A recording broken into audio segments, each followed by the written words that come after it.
Aidez-moi à accueillir notre prédicateur de ce jour, d'aujourd'hui, le diacre Mathias.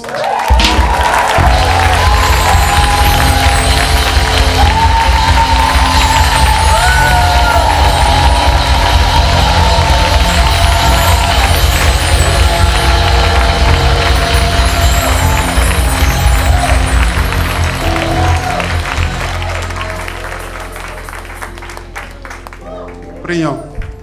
Seigneur notre Dieu, merci pour ce matin. Merci pour ce matin merveilleux que tu nous donnes. Nous sommes devant ta face pour écouter ta parole, qui est esprit et vie. Seigneur, vivifie les cœurs ce matin. Et que, Seigneur, les cœurs soient touchés par ta parole seule. Je mets de côté mon intelligence. Je mets de côté ma sagesse. Je mets de côté tout ce que j'ai accumulé par la science de ce monde. Et je remets à toi, Saint-Esprit, le grand Seigneur. Prends contrôle de toutes choses, Seigneur. Et l'onction que tu as mise sur le coup pastoral de ce foyer, de cette maison, Seigneur, papa et maman, Foufi, Seigneur, que cela repose sur moi, afin que la grâce qui est sur eux repose sur moi ce matin, au nom de Jésus. Amen. Asseyez-vous.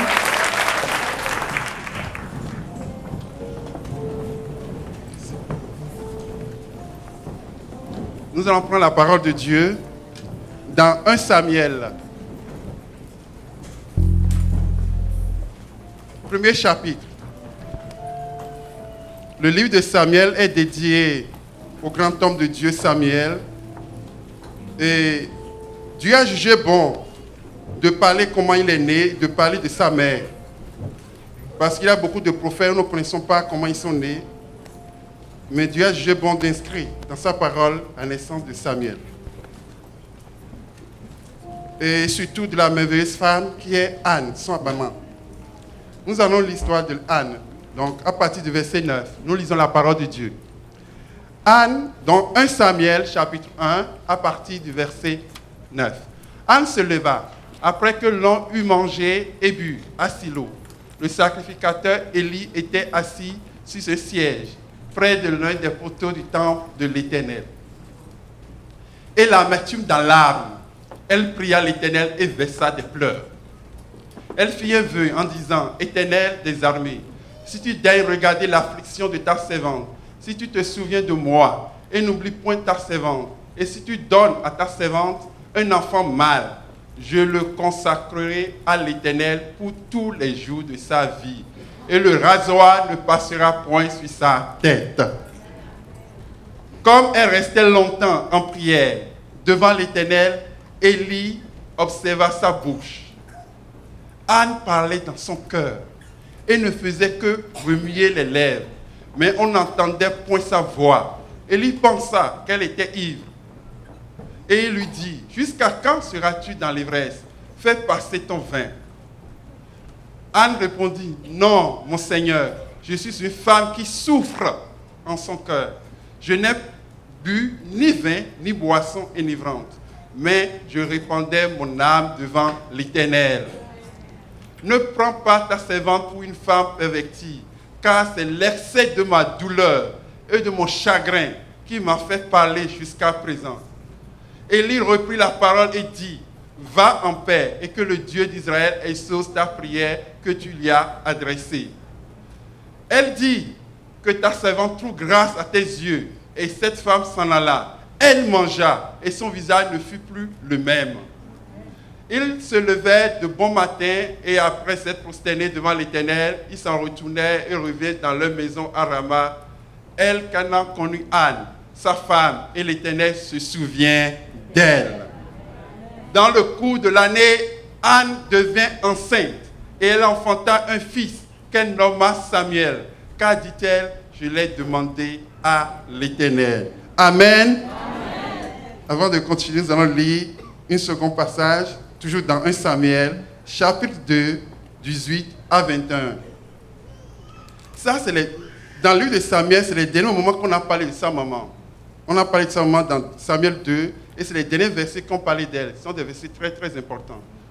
Samuel faisait le service devant l'Éternel. Donc, Samuel est né, il a été sevré, et Samuel l'a amené. Samuel faisait le service devant l'Éternel, et cet enfant était revêtu d'un éphod de lin. Sa mère lui faisait chaque année une petite robe, et la lui apportait en montant avec son mari pour offrir le sacrifice annuel. Élie bénit Elkana et sa femme en disant, que l'Éternel te fasse avoir des enfants de cette femme pour remplacer celui qu'elle a prêté à l'Éternel. Et ils s'en retournèrent chez eux. Lorsque l'Éternel eut visité Anne, elle devint enceinte. Elle enfanta 3 fils et 2 filles. Et le jeune Samuel grandissait auprès de l'Éternel. Amen.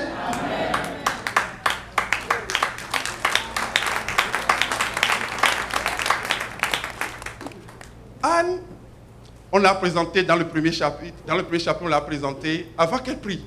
Vous savez, elle souffrait de quoi? Elle n'avait pas d'enfant. Et juste pas qu'elle n'avait pas d'enfant, mais elle avait une personne. La famille composée de 3 adultes.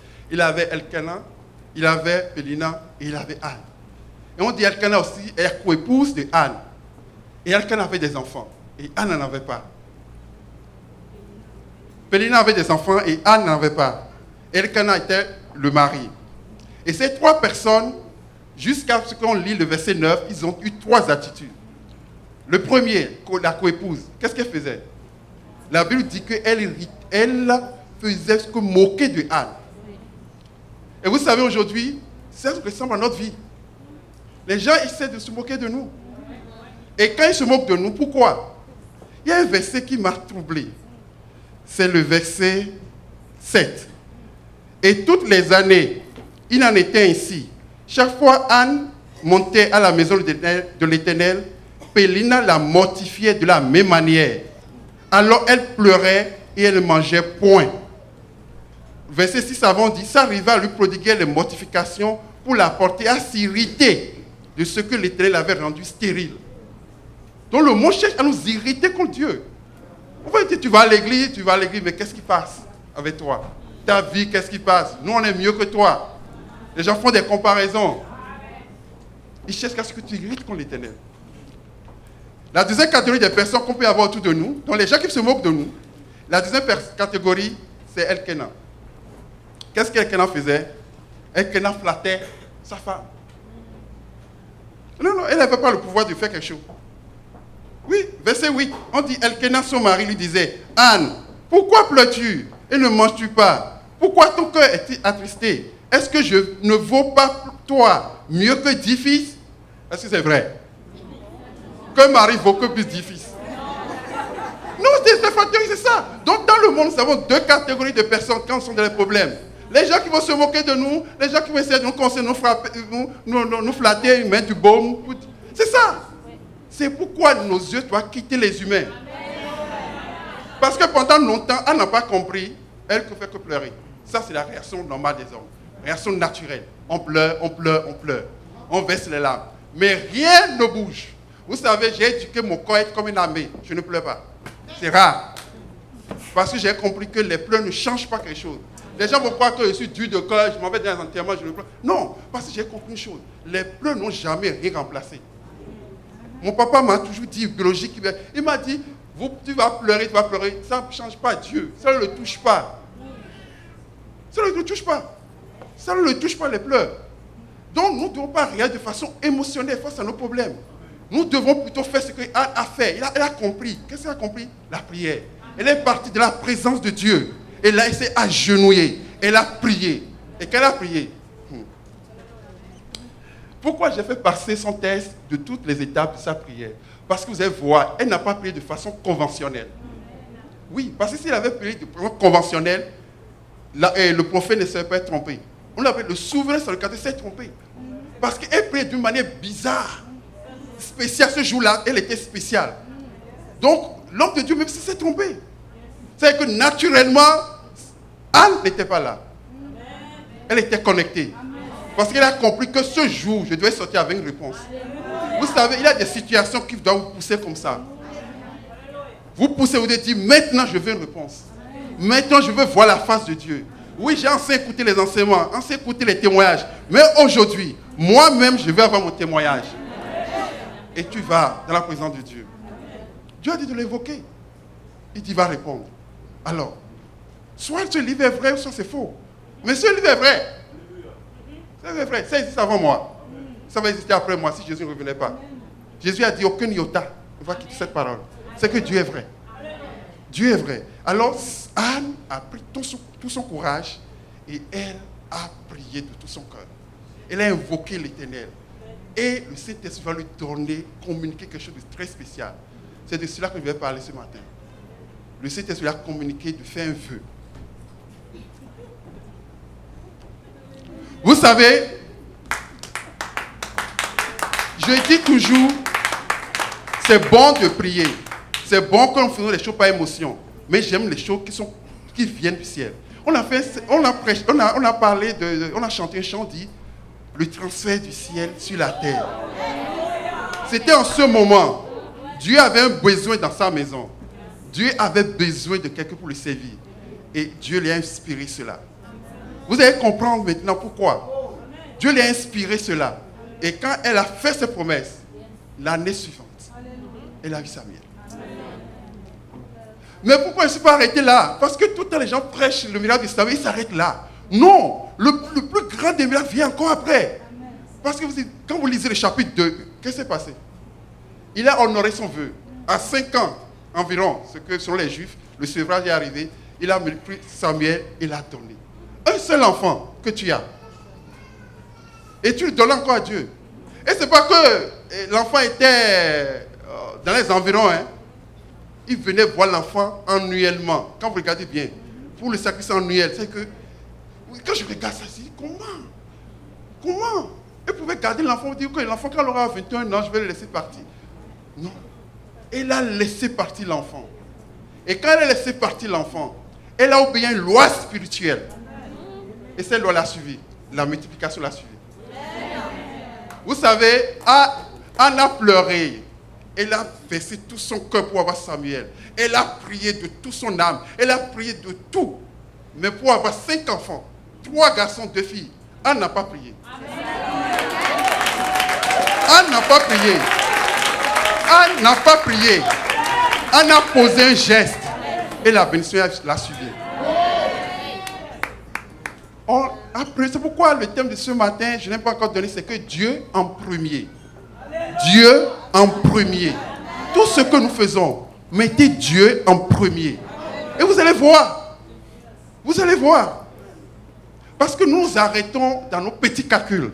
Et ça ne marche pas. Vous faites dire, non, j'ai Samuel, un garçon, au moins, c'est moi un peu.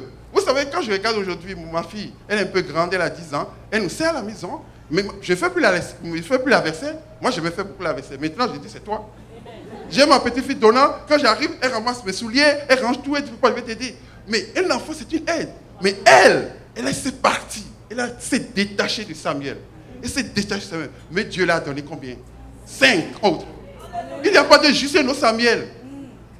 C'est ça. Et aujourd'hui, c'est sur ça que je vais parler. Que nous devons prendre Dieu comme la première place. On dit Dieu la première place, mais nous ne le faisons pas en réalité. Non. Et moi aussi, quand j'ai pris le message, j'ai beaucoup réfléchi. J'ai dit, il faut que je change ma façon de faire les choses. Si je veux voir Dieu m'amener loin. Oui, parce que tu peux garder Samuel, c'est bon? Tu auras un seul enfant, c'est bon? Mais tu lâches Samuel, tu auras 5 autres.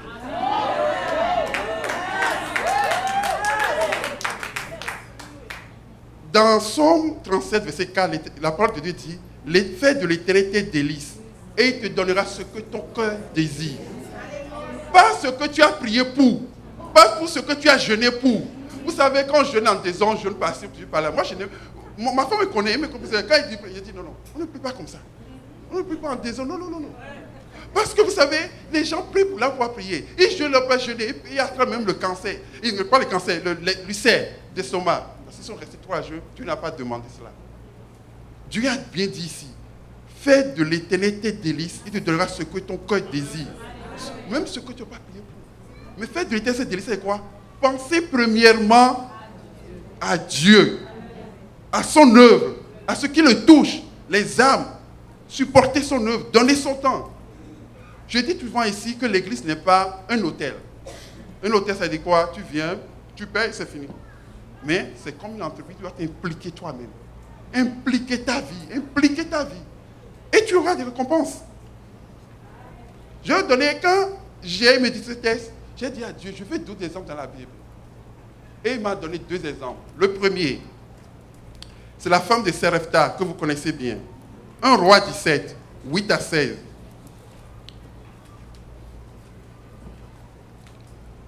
Un Roi 17, 8 à 16. Vous connaissez ce texte.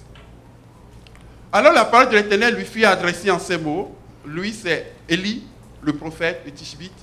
Lève-toi, va à Sarepta, qui appartient à Sidon, et demeure là. Voici, j'ai ordonné à une femme veuve de te nourrir.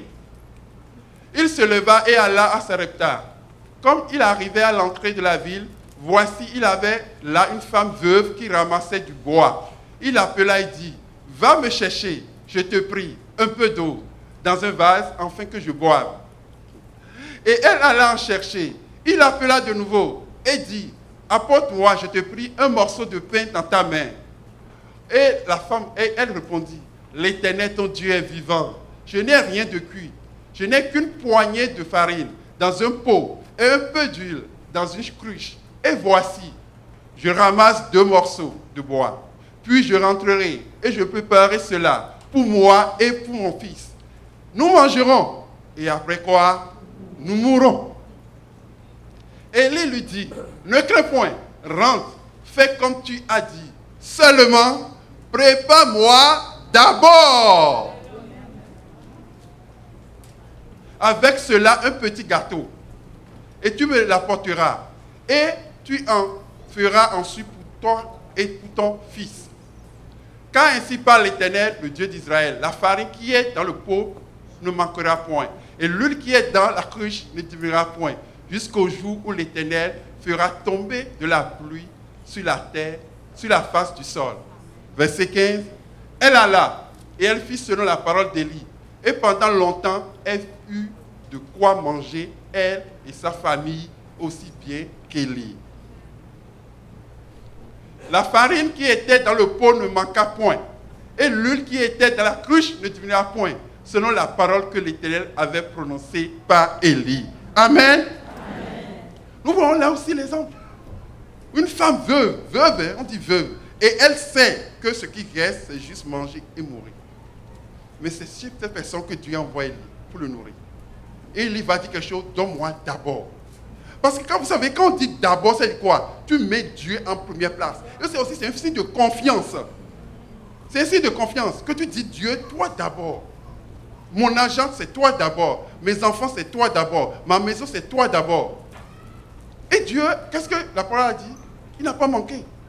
Et Jésus va rapporter ce message. Jésus va le rapporter dans le Nouveau Testament pour dire qu'il y avait beaucoup de veuves en Israël. Mais cette veuve-là n'était pas israélite. Mais comme elle avait le cœur disposé, parce que la parole a bien dit au départ, dit, j'ai ordonné à une veuve de te nourrir. C'est que la veuve a reçu la parole. Et elle a exécuté. Et il n'a pas eu de manque dans sa maison. On va lire le deuxième texte avant que je commence à développer mon message. L'un des derniers qu'on va lire, c'est le texte concernant notre ami Pierre. Pierre l'apôtre, Luc 5, 1 à 6. Luc 5, 1 à 6.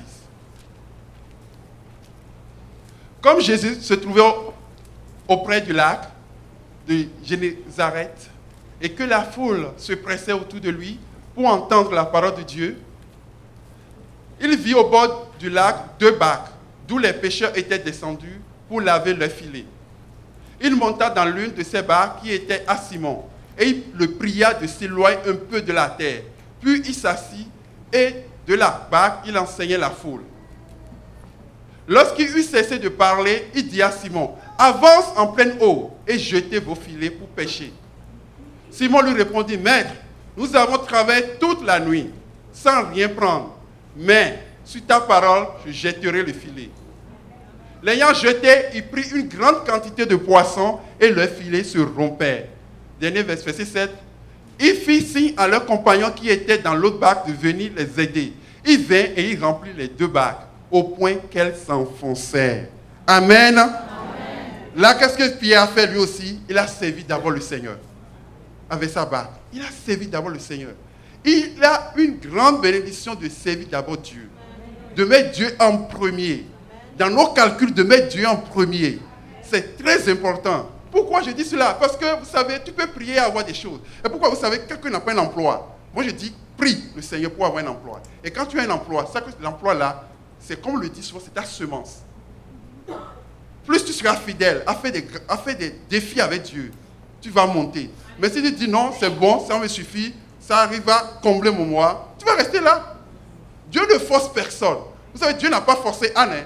Vous n'avez pas vu que Dieu a forcé, dit non, non, donne-moi Samuel, donne-moi Samuel. Non, non. Vous savez, quand Élie partait, il n'avait pas de remplaçant. C'est Samuel qui a remplacé Élie. Donc Dieu regardait dans tout Israël, il cherchait.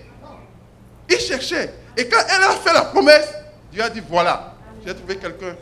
Parce que Dieu ne peut pas faire tomber. Dieu, il y a le passé pour vivre prêcher, il était content, il dit Adam et Ève, Dieu les a créés.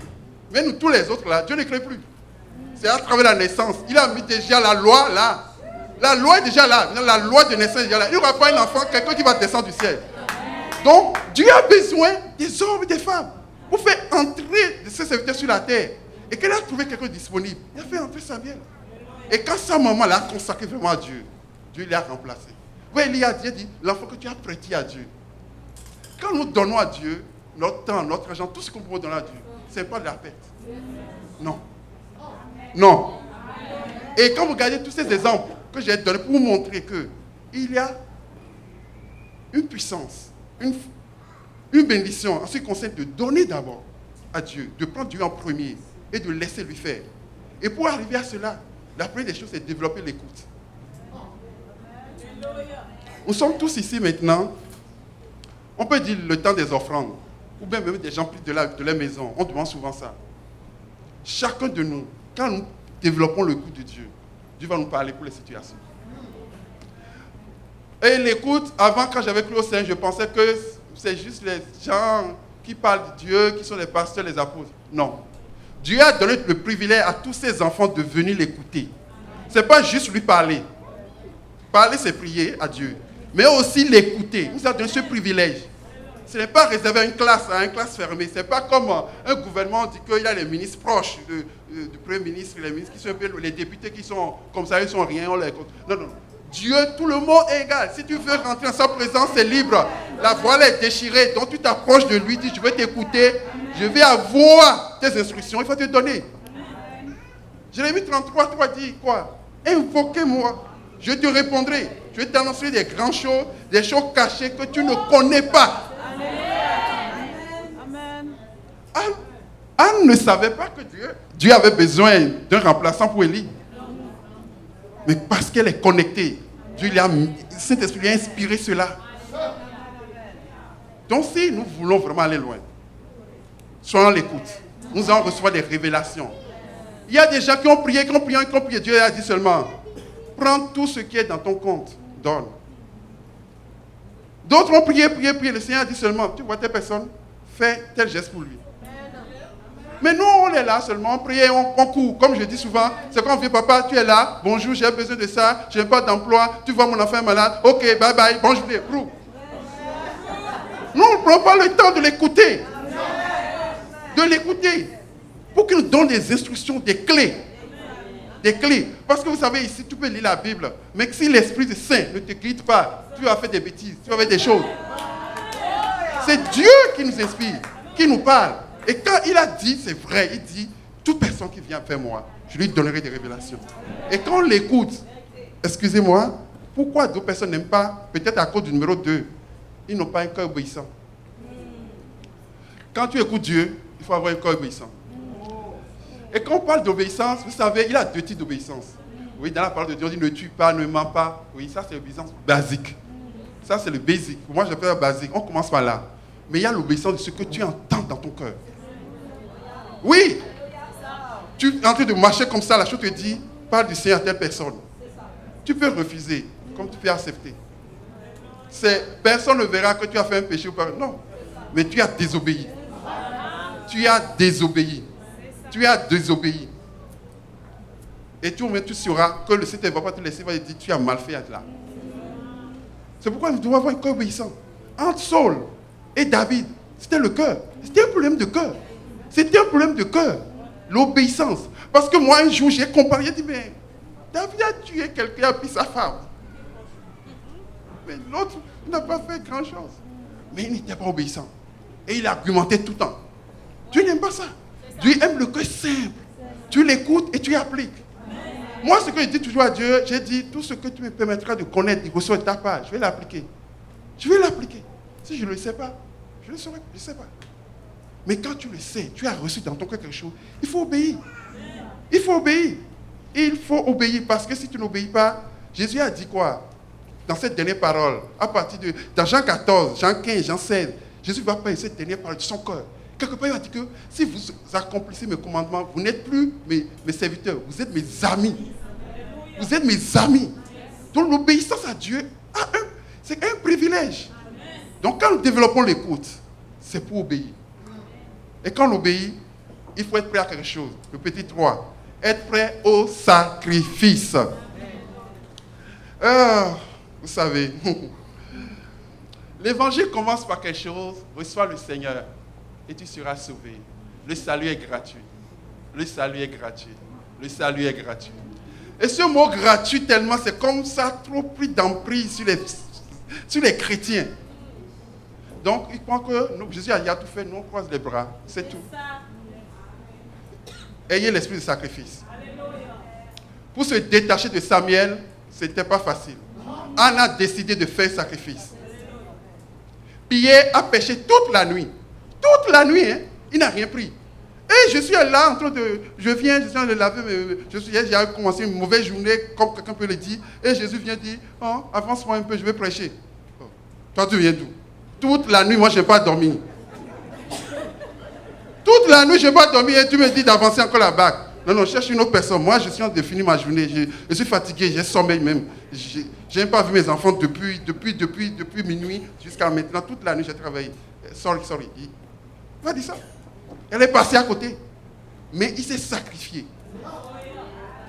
Il s'est sacrifié. Et il a avancé Jésus. Et Jésus a prêché. Parce que vous savez, en ce temps, il n'y avait pas de stage. Il n'y a pas de micro. Et vous savez, à côté de l'eau, c'est un peu calme. Et quand Jésus a avancé, c'est que tout le public était là. Ça lui permettait de prêcher. Il a servi. Sa barque a servi à propager l'évangile. Et quand il a fini, est-ce qu'il a parlé à Jésus? Et il a dit son problème.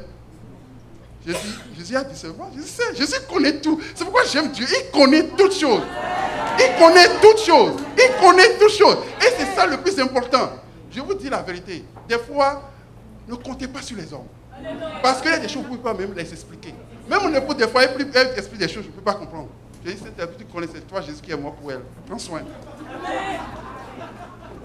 Oui, parce que nous ne sommes pas les mêmes personnes. Celui qui vit la personne, celui qui vit la chose, c'est la personne qui connaît bien. Alors, la deuxième personne qui connaît plus, c'est Dieu. C'est pourquoi moi, j'aime aller directement vers lui. Directement vers Jésus. Jésus connaissait le problème de Pierre. Et quand Pierre l'a servi, il a dit, ok, avance, jette le filet. Et Pierre était quelqu'un de très professionnel. Quand il dit qu'il n'avait pas de poisson, toute la nuit, c'est qu'il n'avait pas de poisson. Mais là, quand il a jeté le filet, il y a eu des poissons. Et là, il a vu que c'est un miracle. Le miracle est venu quand il a donné sa bague. Quand il a mis Dieu en premier. Quand il a promis Dieu en premier. Parce que vous savez, je connais Canada. Moi, je dis c'est un système de roue. Une roue qui tourne. Si tu laisses à ce système, tu vas tourner toute ta vie. Et qu'est-ce que c'est pas une roue? Une roue n'avance pas, hein? Il va revenir en pleine place. Mais tu vas revenir. Si tu te laisses à ton intelligence, moi qui te parle, j'aime beaucoup les mathématiques. Beaucoup. Mais ça ne marche pas avec Dieu. Dieu a sa mathématique qui est dans la Bible. Dieu a sa mathématique qui est dans la Bible. Et si tu veux vaincre ce système, il faut que tu t'appuies sur Dieu. Il faut que tu t'appuies sur ta parole. Qui dit d'obéir, d'être prêt au sacrifice. Et tu verras. Jésus, comme aujourd'hui, là, nous prions pour Jésus. Vous savez, Jésus, il a dit quelque chose dans Jean 10. Il dit, ma vie, c'est moi qui la donne. Oui, Dieu ne force personne. Mais quand il a donné sa vie, vous savez ce que Éphésiens va dire dans 2. On dit, comme il s'est humilié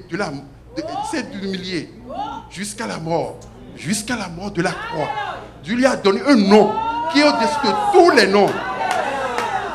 Après s'être humilié, qu'est-ce que tu as fait? Il faut faire quelque chose d'abord. Il faut faire quelque chose d'abord. Donc, premièrement, développons l'écoute de Dieu. Ayez un cœur obéissant. Troisièmement, être prêt au sacrifice. Et quatrièmement, avoir en esprit la loi de l'échange et la loi de multiplication. Ça, c'est quelque chose que nous oublions. La loi de l'échange et la loi de multiplication. Quand on parle de la loi de l'échange, c'est quoi? C'est une loi qui dit quand tu donnes, tu reçois. Même vous allez voir, regardez les patriarches. Jacob, avant de bénir, il dit quoi? Prépare-moi à manger. Il faut, la loi de l'échange, c'est une loi spirituelle qui marche. Qu'est-ce que tu as donné pour recevoir quoi? Qu'est-ce que tu as donné? Parce que Jésus même dit, donnez et vous sera donné. On versera dans votre sein une bonne mesure, serrée, secouée et qui déborde. Car on vous mesurera avec les mesures dont vous êtes servi. J'ai lu dans Luc 6, verset 38. Donc il y a la loi de l'échange. Donc nous donnons quelque chose à Dieu pour recevoir. Ça peut être insignifiant. Ce que le Saint-Esprit a mis dans ton cœur. Moi je vous dis, j'ai prié pendant des années pour faire des études supérieures. Parce que moi je voulais, d'abord c'est pas que je voulais, je n'avais pas la possibilité d'avoir un prêt bourse, d'avoir quelque chose. Il me fallait une bourse. Total, j'avais rien pour faire les études supérieures. Parce que j'avais cette envie d'étudier plus. Et le jour de mon anniversaire, je priais, je disais Dieu merci pour ce que tu as fait. Et j'ai reçu directement dans mon cœur de faire un geste, une offrande. Donc j'ai pris ce que j'avais, j'ai donné, c'est tout ce que j'avais. Et le pasteur de l'église, c'était mon frère. C'est mon frère, mais moi je le prends toujours de l'autre côté, parce que c'est différent. Nous sommes nés, mais nous sommes différents. Et je vous dis, je peux dire, je le connais un peu. Mais ce jour-là seulement, il m'a appelé et le Saint-Esprit l'a saisi. Il a commencé à déclarer des choses sur moi. Il a commencé à déclarer des choses sur moi. Et quand il a fini de parler, il a écrit une feuille. Il a pris une feuille, il a écrit tout encore. Il dit, garde-le. Vous savez, tout est ça complet. Tout ce qu'il a dit sur moi. Je vivais avec lui, je vivais avec lui. Mais il n'a jamais rien, oui, je ne sais rien. Mais ce jour-là, quand j'ai eu cette pensée de faire ce geste, c'était rien du tout. Mais Dieu a vu mon cœur. Dieu a vu ton cœur. Et tout ce que tu fais pour lui, il ne va pas t'oublier. Il n'oublie jamais. Jamais les bonnes œuvres. L'apôtre va dire, il n'oubliera pas nos bonnes œuvres. Celui qui a soutenu son message, celui qui a soutenu la propagation de l'évangile, vous croyez que Dieu va l'abandonner? Celui qui crée tout le temps des joies au ciel, Dieu va l'abandonner? Mais non. Mais non. Il ne faut pas l'abandonner. Il a la loi de l'échange qui va jouer. Tu vas donner quelque chose, Dieu va regarder cela. Et il va échanger cela contre quelque chose pour toi. De meilleur, de mieux. Et moi, je parle de ça, la loi de multiplication. Parce que vous avez bien vu. Ce que Pierre a eu comme poisson, il ne pouvait jamais avoir ça, même pendant toute la nuit. Et Anne aussi n'a jamais songé à avoir 5 enfants dans sa vie. Donc au total, Anne a eu combien d'enfants? 6. Non, parce que souvent les gens s'arrêtent au niveau de Samuel. Non, Samuel c'était juste le prémisse. Et elle a compris qu'il fallait semer pour récolter. Et tant que vous semez, vous allez récolter. Vous arrêtez de semer, il n'y aura plus de récolte. Ça c'est une loi spirituelle. Et on récolte plus toujours ce qu'on a semé. Alors je vais encourager ce matin tous ceux qui supportent l'œuvre de Dieu de continuer de ne pas baisser les bras. Ne baissez pas les bras. Si vous avez encore, moi avec ce message, je me suis résolu encore à faire plus. Ah oui, à faire plus. Je dis, je m'amuse parce que je vous dis, il y a beaucoup de choses que j'ai vues. Quand je réfléchis, je dis, Seigneur, pourquoi ça? Il dit oui. C'est pourquoi les gens vont prier jusqu'à la fin de l'année, ils vont rester pauvres dans la misère, ils vont rester dans juste assez. Parce qu'ils ne veulent pas m'écouter, ils ne veulent pas faire ce que je leur demande. J'ai dit, c'est vrai? Il dit oui. Il dit, tu peux. Et là, parce que vous savez, j'ai grandi avec mon frère, j'ai dit souvent pourquoi j'ai grandi avec lui. Parce que souvent, quand le pasteur Fofi parle ici, les gens vont croire que là-bas, lui fait autre chose. Il ne fait pas autre chose. Ils ne font pas autre chose. Ils ne font pas autre chose. Ceux qui prêchent, c'est ce qu'ils font. Ils ouvrent la main et ils reçoivent. Tu as la main fermée, tu ne peux jamais recevoir. On te donne. C'est ça. Tu as la main fermée. Tu as la main fermée. Tu ne peux rien recevoir. alors ne vous découragez pas, continuez votre bonne œuvre. Ceux qui critiquent, laissez-les critiquer. Laissez-les parler. Moi, je suis maintenant immunisé comme cela. Je dis, parlez seulement, parlez. Mais jour après jour, Jésus a dit quoi dans Malachie? On verra celui qui sait Dieu et celui qui ne le sait pas. Et que le Seigneur Dieu vous bénisse.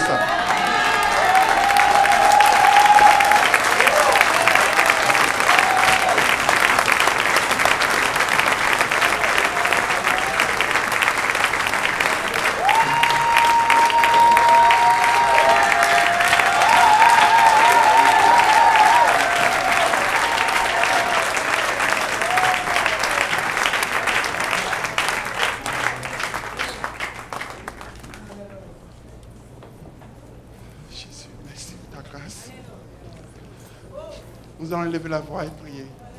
Prie pour le message que tu as reçu. Prie pour que le Seigneur, Saint-Esprit, arrose ce message. Ces quelques mots que j'ai dit, que le Saint-Esprit les amplifie dans ton cœur. Que le Saint-Esprit les arrose pour que ça produise des fruits. Afin que ta vie soit transformée et que ta vie attire d'autres personnes à Dieu.